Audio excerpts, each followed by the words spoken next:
I live in a quiet suburban neighborhood where everyone knows everyone. The kind of place where people wave from their porches and kids play in the street until dark. 6 weeks ago, I started noticing the same jogger passing my house every morning at exactly 5:47 a.m. and nothing strange about that. Lots of people keep regular exercise schedules.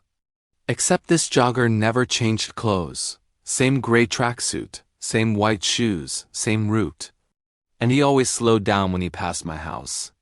The first time I really noticed him, I was up early with insomnia.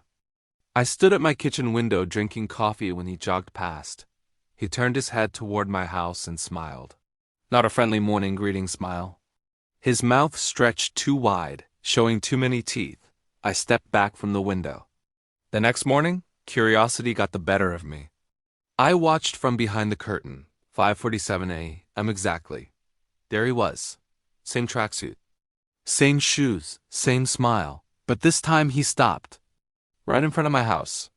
He stood there for 30 seconds, staring at my front door, then continued jogging. I told my wife about it. She said I was being paranoid. People jog. People smile. People stop to catch their breath. But she wasn't awake at 5:47 am to see how wrong his smile was. By the third week, the jogger had changed his pattern. He would stop at my house, do 10 jumping jacks while facing my front door, then continue. Never varying. Always exactly 10. I started recording him on my phone through the window. I showed the videos to my neighbor Mike. He squinted at the screen. That's weird, man. I've never seen this guy before, and I'm usually up early walking the dog. Never? And look at his shoes. They're pristine white. Who jogs every day in white shoes that never get dirty? Mike was right. The shoes were spotless. No wear on the soles. No dirt. No scuff marks. Like they were brand new every morning. I decided to follow him. The next morning, I waited in my car down the street. 5:47 a.m. came. No jogger. I waited until 6:30. Nothing. Frustrated, I drove back home. My wife was in the kitchen. Did you see the jogger this morning? I asked. What jogger? The one I've been telling you about. She looked at me strangely. Honey, you've never mentioned any jogger. My blood went cold. I pulled out my phone to show her the videos. The folder was empty. Every video I had taken was gone. That night, I set up our old camcorder on a tripod facing the street. I made sure it was recording before I went to bed. At 5:30 a.m., I woke up and checked the window. 5:47 came and went. No jogger. I reviewed the camcorder footage. At exactly 5:47, there was static for 30 seconds. When the picture cleared, the timestamp had jumped to 5:48. The next morning, I stood outside on my porch at 5:45. I was done with watching from inside. If this jogger wanted to play games, I would confront him directly. 5:47 approached. The street remained empty. Then I heard breathing behind me. I spun around. The jogger stood on my porch, inches from me. Up close, I could see his face clearly. His features kept shifting slightly, like he couldn't quite remember what he was supposed to look like. His tracksuit wasn't gray. It was covered in a fine layer of dust. Cemetery dust. You're awake, he said. His voice sounded like multiple people speaking almost in unison. That makes this harder. Makes what harder? The transfer. It works better when you're asleep. When the mind isn't fighting. I backed toward my door. Get off my property. This won't be your property much longer. Every morning I take a little more. Your memories. Your connections. Your life. Soon I'll be you. And you'll be the one jogging, looking for someone else to become. I ran inside and slammed the door. Called the police. They found no evidence of anyone on my porch. The security camera showed only me standing alone, talking to myself. That was 3 weeks ago. Every morning the jogger returns. But now he looks more familiar. His face has started to resemble mine. His tracksuit is the same color as my favorite jacket. And yesterday, my wife mentioned that I should take up jogging. You already go every morning, she said. I see you leaving at 5:47, but I haven't left the house in days. I've been too afraid. I checked our security footage. It shows me leaving every morning at 5:47, jogging down the street in a gray tracksuit. This morning I woke up wearing running shoes I don't own. They're pristine white, and I have an overwhelming urge to go jogging. The apartment building I manage is old but well-maintained. 4 floors, 16 units, mostly long-term tenants. I've been the super for 8 years and thought I knew every corner of this place. Then I discovered the tenant on the 3rd floor. Not in apartment 3, 3B, 3C, or 3D. This tenant lived in the walls. It started when Mrs. Chen in 3B complained about scratching sounds. Like someone dragging furniture, she said. But very slowly all night long I checked the apartments around hers. Mr. Peterson in 3A hadn't heard anything. 3C was vacant. 3D was a young couple who worked nights. The sounds weren't coming from them. I spent a night in the vacant 3C apartment to listen. Around midnight I heard it. Scratching, dragging, but not from above or below, from inside the walls. The sound moved slowly from one end of the building to the other, like something crawling through the space between units. The next day I checked the building blueprints. There was no crawl space in the walls large enough for anything bigger than a cat, but the sounds continued. More tenants complained. Some said they heard whispering. Others mentioned a smell like old meat. I set up cameras in the hallways. For 3 nights, nothing unusual. On the 4th night, the camera on the 3rd floor captured something. At 3:33 a.m., a section of wall near the stairwell appeared to breathe. The wallpaper bubbled outward, then settled back, like something pressing from behind. I called the building owner. He told me to ignore it. Old buildings make noise, he said, but his voice was nervous. He knew something. I did some research. In 1987, a tenant named Marcus Webb went missing from apartment 3C. The police report said he vanished without a trace, leaving everything behind. The apartment was renovated after that. New walls were put up. The floor plan was slightly changed. A week later, Mrs. Chun moved out suddenly. Didn't even pack properly. Just grabbed essential items and left. I saw fingers, she told me, coming through the electrical outlet. Gray fingers reaching out. I unscrewed an outlet cover in the vacant 3B that night. Behind the electrical box was a gap, and in that gap was an eye. Human, bloodshot, blinking. It saw me and pulled back into darkness. I sealed the outlet with caulk. The next morning, the caulk was gone. The outlet cover was removed. And there was a note tucked inside the electrical box. Stop blocking my view. More tenants left. By the end of the month, the entire 3rd floor was vacant, except for whatever lived in the walls. The owner stopped returning my calls. I was alone with this problem. One night, I heard my name being called from inside the walls of my basement apartment. The voice was muffled but clear. David, come see what I found. I followed the voice to the utility room. There was a new hole in the wall, roughly cut, about the size of a dinner plate. I looked through it and saw a narrow passage running the length of the building. The walls were lined with things. Photos of tenants. Pieces of clothing, hair, teeth, all organized neatly, labeled with names and dates. At the far end of the passage, something moved. It crawled toward me on all fours, but its limbs bent the wrong ways. As it got closer, I saw its face. It was Marcus Webb, or what was left of him.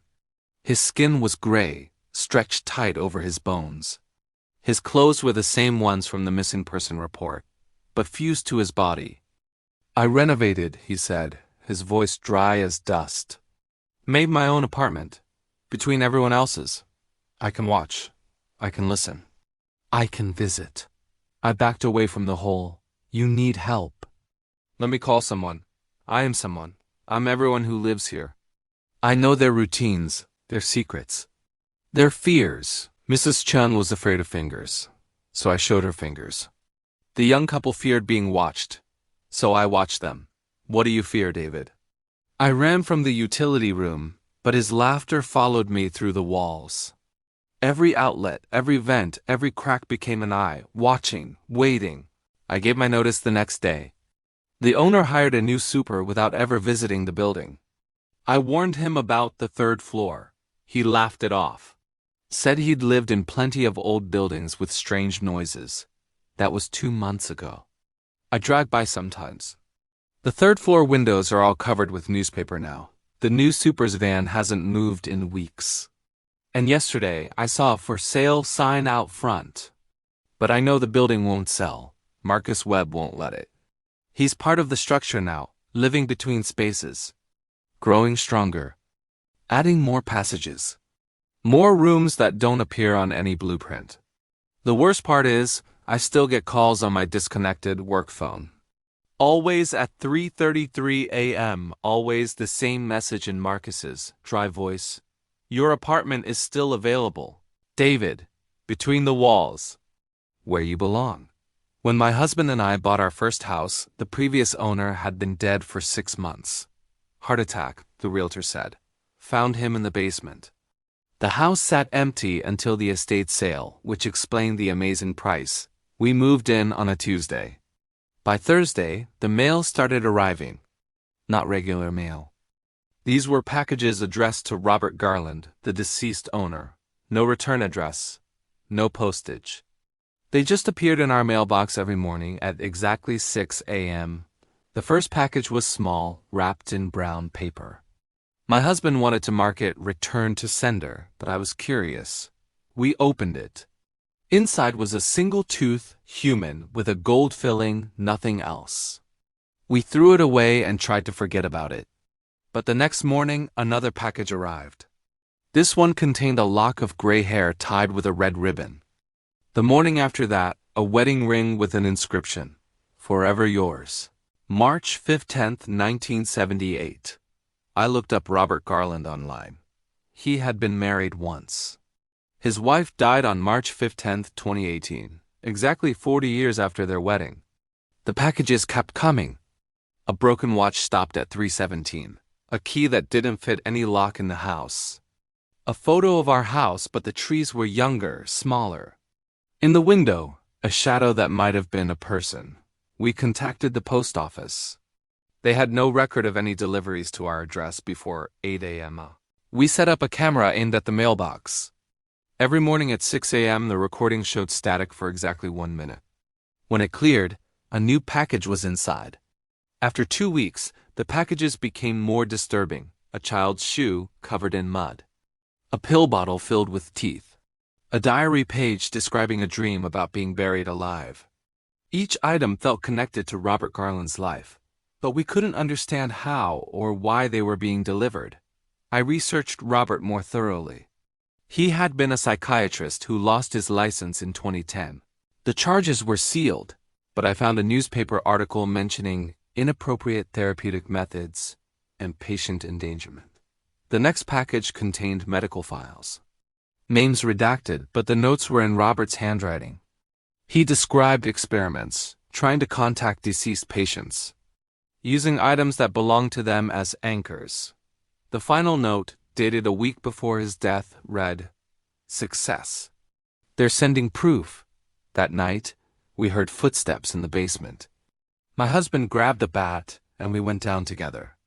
No one was there, but on the floor was a package we hadn't seen before. Larger than the others, inside was a leather-bound book. The book was a ledger, names, dates, and items. Every person who had died in our town for the past 10 years was listed. Next to each name was an object. Sarah Mills, baby shoe. Thomas Wright, gold tooth. Martha Garland, wedding ring. The last entry was different. Robert Garland, the house itself. We packed that night, stayed in a hotel while we figured out what to do. But the next morning, a package was waiting at the hotel's front desk. Inside was a note in handwriting I recognized from the medical files. "You can't leave. You're the new postmaster." We returned to the house. What choice did we have? The packages still come every morning, but now they're different. They contain requests, names of recently deceased, items they want sent, messages they need delivered. I've become good at finding these things, estate sales, grieving families. Sometimes the items come to me on their own, appearing in places they shouldn't be. I'd package them carefully, leave them in the mailbox at night.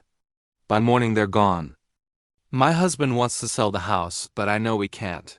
We're part of Robert's system now. The post office between the living and the dead. And based on the ledger, our service doesn't end when we die. Last week, I received a package with my own name on it. Inside was a photo of me I don't remember being taken, standing in the basement, packaging items I don't remember handling. I'm smiling in the photo, but I never smile anymore. The worst part is the new entry I found in the ledger this morning. It's in my handwriting, but I didn't write it. New postmaster arriving soon. Prepare the basement.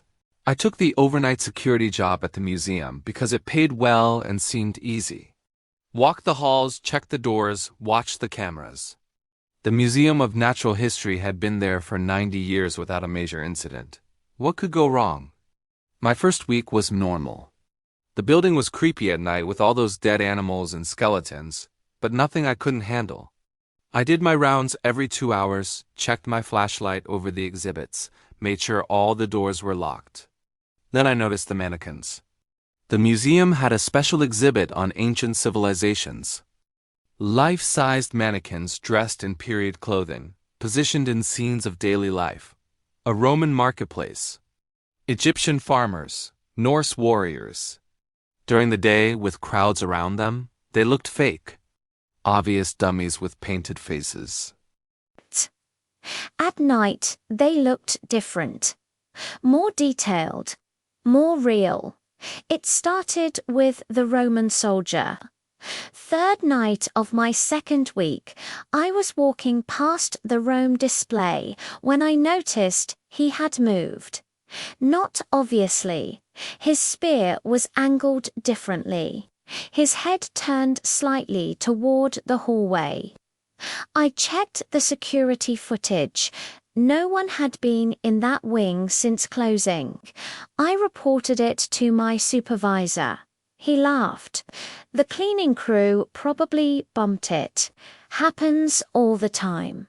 But the cleaning crew only came twice a week, and they hadn't been there that night.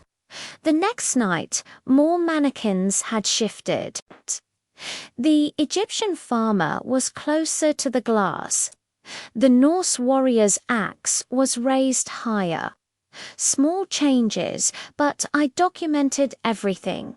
Took photos at the start and end of my shift. By the third week, I could hear them. Soft sounds from behind the glass, fabric rustling, metal clinking. Whispers in languages I didn't recognize. I started avoiding certain exhibits, taking longer routes to complete my rounds. One night, I found a mannequin outside its display. It was the Greek merchant. He stood in the middle of the hallway, facing the security office. His painted eyes seemed to track me as I approached. I called it in immediately. The supervisor came down himself. "This is impossible," he said, staring at the figure. "These displays are sealed. The glass is reinforced." We checked the Greek display. The glass was intact, locked from the outside. But the merchant's spot was empty. Somehow he had gotten out without breaking anything. They moved the mannequin back and installed additional locks. Motion sensors, cameras aimed at every display. The museum director held a meeting. He looked nervous, kept checking his watch. "These figures are very old," he said. "Some are original pieces from the museum's founding. We need to be ... respectful. Respectful of mannequins?" I asked. He didn't answer directly. "Just follow the new protocol. No flash photography near the displays, no loud noises. And never, ever touch them directly. The protocol sheet included stranger rules. Don't make eye contact with the figures for more than 3 seconds. Don't speak about them while in the building. If you find one outside its display, don't approach it. Call for backup and maintain visual contact. I should have quit then, but the pay was too good, and I convinced myself it was just the director being superstitious. 2 nights later, all hell broke loose. I was doing my 2 a.m. round when I heard glass shattering. I ran toward the sound. The Norse display was broken. The warrior was gone. Then I heard more breaking glass. The Egyptian display. The Roman display. One by one, every reinforced case was shattering from the inside. I ran for the security office. The hallway was filling with mannequins. They moved slowly but deliberately, surrounding the office. I locked myself in and watched the cameras. They stood perfectly still when I looked at them directly, but the moment I glanced away, they crept closer. I called the police. They didn't believe me. I called the director. He answered immediately, like he'd been waiting. "Don't leave the office," he said. "They can't enter unless you invite them." "What are they?" "The museum's real collection." The bodies were never mannequins. They were preserved. The founding curator was ... ambitious. He wanted authentic displays. He got them. "You mean these are actual ancient people?" Were people. Now there's something else. The preservation process did more than maintain their bodies. It trapped something, and every night they tried to escape. The mannequins pressed against the office windows. Their painted eyes were moving now, tracking me. Their mouths opened and closed, making words I couldn't hear through the glass. "Sunrise is at 6:47, the director said. "They'll return to their displays before then. They always do." "Why?" "Part of the preservation binding. They can only walk at night. Just don't let them in. Don't speak to them.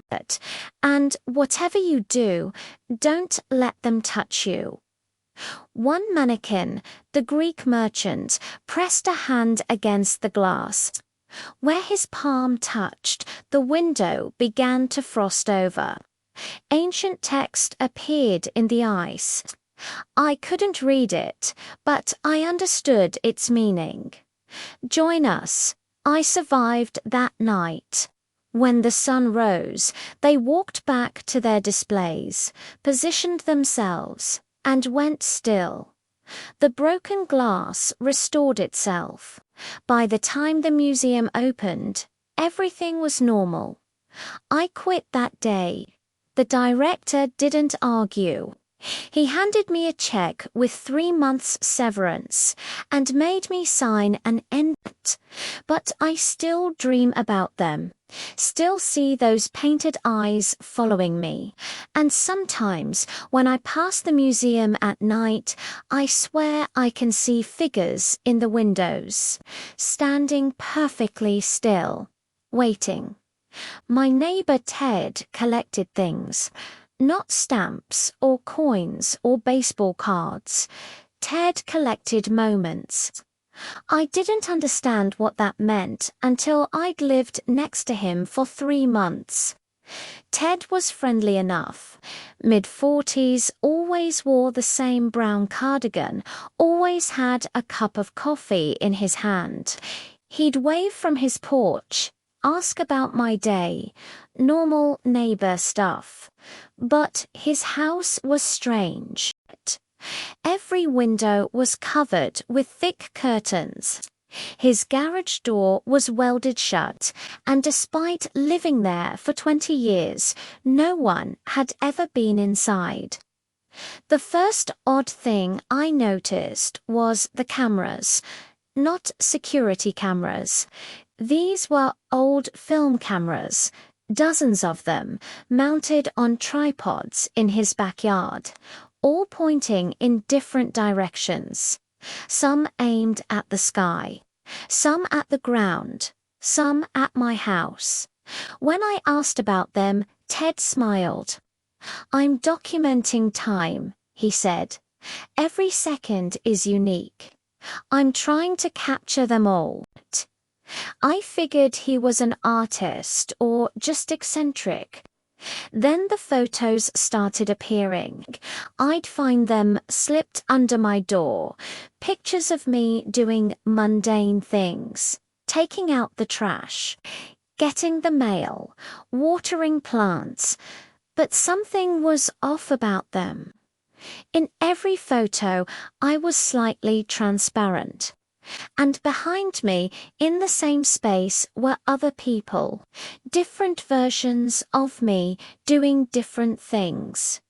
"Ted," I confronted him one day, "these photos are creepy. Please stop." He looked genuinely confused. "But you asked me to take them. Tomorrow." "What?" "Tomorrow, you'll ask me to document today, to prove it happened. You'll understand soon." I installed security cameras and started documenting everything myself. Ted was always on his porch, watching, taking notes in a leather journal. Sometimes he'd hold up an empty picture frame and look through it at my house, nodding like he was seeing something fascinating. 3 weeks later, I experienced my first skip. I was making breakfast when suddenly I was in my bedroom, fully dressed, holding my car keys. The clock had jumped forward 3 hours. I had no memory of the lost time, but there was a note on my kitchen table in my handwriting. Ted was right. Check the photos. I found a stack of pictures on my doorstep. They showed the missing 3 hours. Me making breakfast, me getting dressed, me writing the note. But in each photo, I could see through myself to another version underneath, a version that was doing completely different things, sleeping, reading, screaming. I confronted Ted again. This time he invited me onto his porch. Up close, I could see his journal was filled with timestamps and descriptions. "Time isn't linear here," he said. "This street, these houses, we're in a pocket where moments overlap. Past, present, and future exist simultaneously. I'm documenting all of it. That's impossible." He flipped through his journal. Tuesday, October 15th, 3:47 p.m. "You'll knock over your mailbox backing out of the driveway." He showed me another page. Friday, October 3rd, 8:22 a.m. "You already knocked over your mailbox, but haven't realized it yet because it hasn't happened in your timeline." My mailbox was fine, but when I checked my security footage from October 3rd, there was a brief glitch. When it cleared, the mailbox was damaged. I had no memory of hitting it. Ted's collection, he explained, wasn't just photos.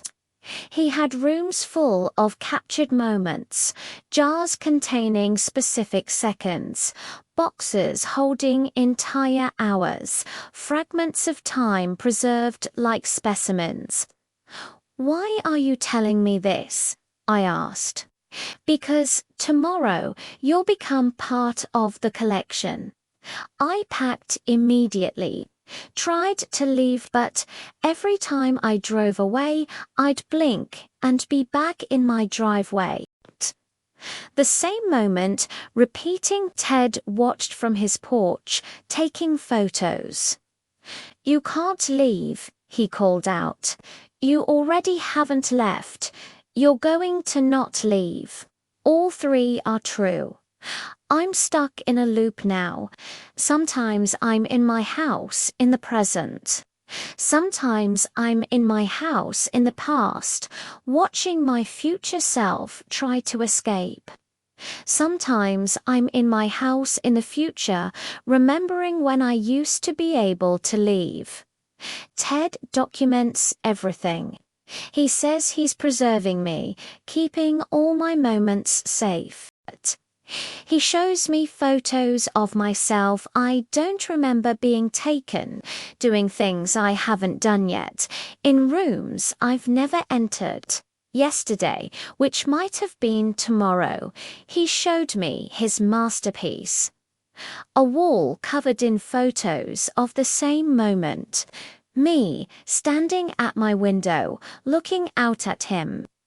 Thousands of versions, each slightly different. In some, I'm young. In some, I'm old. In some, I'm transparent. In some, I don't exist at all. This is my favorite, he said, pointing to one where my house is empty, for sale. This is from next year or last year. Time is subjective.